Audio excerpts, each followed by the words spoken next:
Today's morning devotional. Recognizing God's ownership. The law of thy mouth is better unto me than thousands of gold and silver. Psalm chapter 119 verse 72.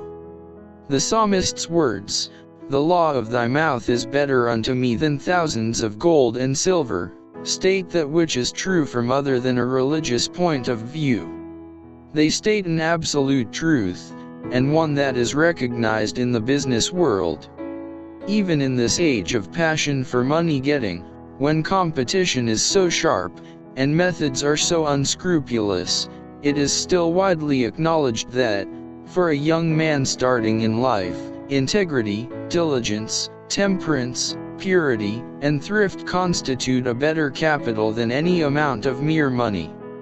That which lies at the foundation of business integrity and of true success is the recognition of God's ownership.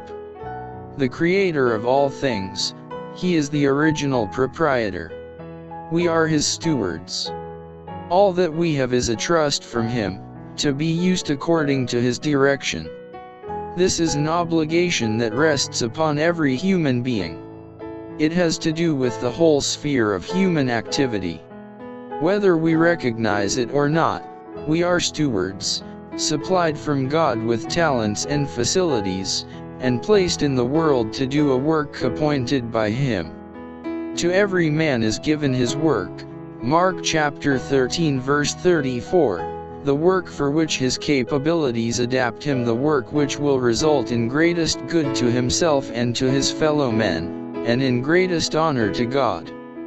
Thus our business or calling is a part of God's great plan, and, so long as it is conducted in accordance with His will, He Himself is responsible for the results.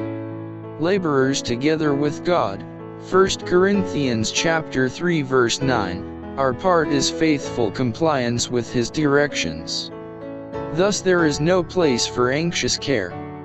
Diligence, fidelity, caretaking, thrift, and discretion are called for. Every faculty is to be exercised to its highest capacity. But the dependence will be, not on the successful outcome of our efforts, but on the promise of God.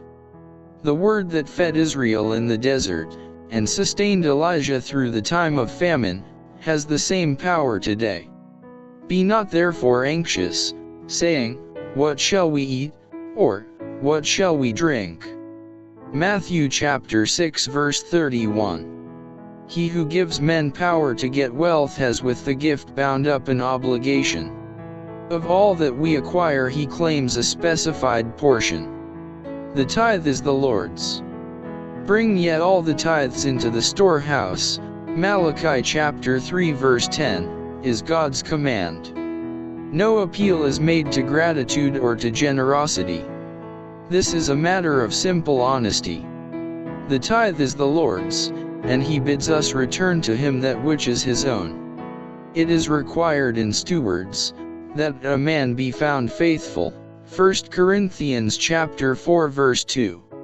If honesty is an essential principle of business life, must we not recognize our obligation to God, the obligation that underlies every other?